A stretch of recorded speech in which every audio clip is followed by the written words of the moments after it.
Travis out into the open. Now, you've got to appreciate today it is incredibly hot, so we're not going to overwork the birds in any way, shape or form. We'll get them to do their normal bits and pieces, maybe even sort of bringing it down a little bit for them. So whenever you're ready, Ken, we're going to release Travis.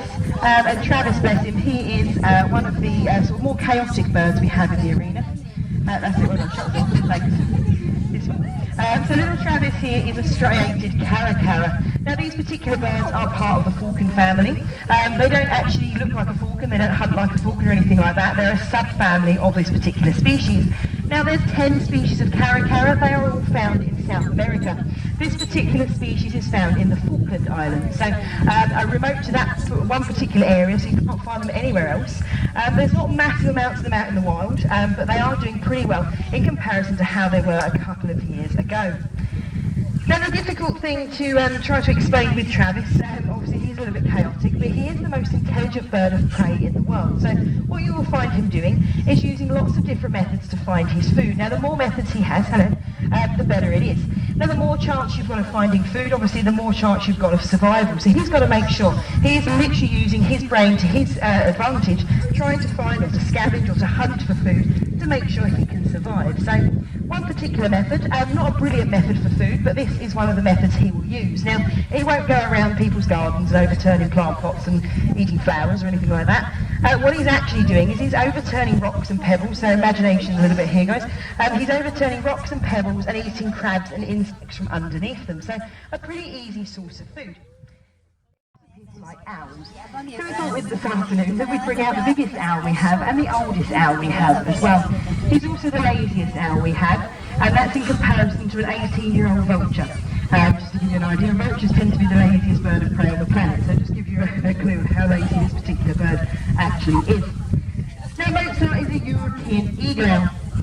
These particular species of owl are the largest in the world. Now he's 10 years old, which is sounds quite old for an owl, but actually to be quite honest with you, he's going to live to hit about 40, maybe even 50 years old. So 40 years is literally in the title.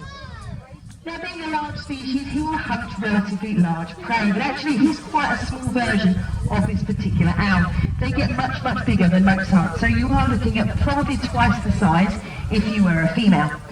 So females in the bird of prey world tend to be at least about 25% bigger, maybe more. In this case you are looking pretty much twice the size of Mozart, so much, much bigger. Now if you are a female, you're going to hunt much bigger prey as well. So to give you an idea, Mozart will hunt things like rabbits. Rabbits are a very good source of food. Now as he comes round, he gets close to you guys around the edges of the arena, have a good look at his feet. He's got nice chunky feet, which enable him to catch things like rabbits and hare. Because they're nice and big, obviously he has that ability. If you are a female, you tend to be twice the size, and you also have twice the foot size as well, and twice the power. So, to give you a rough idea, Mozart has about 200 pounds of pressure per square inch across his feet. Because he has so much power, obviously taking a rabbit is pretty easy. If you are a female, and you have 400 pounds of pressure per square inch across your feet, you can take much bigger prey. So females have the ability to take prey up to and including the size of a fully grown fox, and also small deer as well, so very, very large prey for this particular species. He will also, once again moving his head around, adjusting his head to find the prey, he will be able to pinpoint its exact location. So from where he's sitting at the moment, he will know there's a rabbit or something rustling around in the trees over here, which is exactly what he needs to know. He can't go off and just catch it at this point. Obviously the problem he's going to get is if he does go off and just catch his prey, he might be something a little bit too big. It could be a fox he's listening to, for example. He can't take on a fox. There's a big risk there for him. He might end up obviously getting injured. So he's got to make sure it's something he can physically catch. So either this one or we could go over here, could we, to really push it something. So the idea is to show you how low he will fly to the ground. So all the way down. To drop right down to the ground. Literally touches it at that point. And then down to his toes. Let's give him a little round of applause. He has done incredibly well. We're going to pop his back nice and safe into his box. He looks like he's flying at you.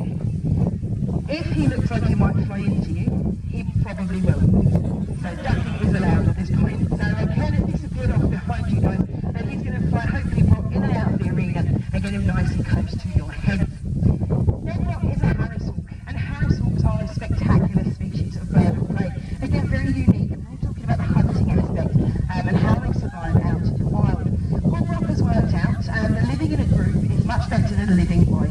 So these guys are found in packs between 12 and 20 birds, and lots of them flying around together. They are a bird that's found in Arizona, so that's generally where we find them, where they come from. And again, because there's so many of them hanging around, they have dispersed and gone quite widespread out in America. So they're quite, we know Brock is perfectly happy, we're not doing it again. We know Brock is perfectly happy being out here for you guys, and for two main reasons. The first reason is that he's still here. I'll be able to show you that this afternoon. Now, he should land on his perches, he should eat his piece of food, get himself comfortable, and he should wag his tail. So Brock, would you, thank you. There we are, should we try over here as well? So Brock, could you come down here, just because, see again, no, not that one, this one. Here we are, so we'll see if we can get him to land over here again, just to show you him wagging his tail. So could you come over here? There we are, so he gets himself nice and comfortable and wags the tail. Thank you very much. There we are, so another little thing these guys do, just to show you they're happy as well. Now, that tail wagging, bizarrely enough, is a form of communication. Something that all Harrishalls do when they're talking to each other, letting them all know that everything is perfectly safe. They're quite happy with everything going on. So could we do that one more time, Brock? That would be really handy. Are you going to wag your tail for us? There we are, lovely. So I'm going to come out to the arena. We'll change that around a little bit. I'm going to come out to the arena and take his box with me. Brock, would you go back to the tree? We're not doing it from there, that's cheating. To the tree, thank you. Right, so we're going to see if we can get him to pop himself away. So Brock, whenever you're ready, in your box. Slow down a little bit, please, slow down. And there you go. Let's give him a little round of applause. He's done incredibly well.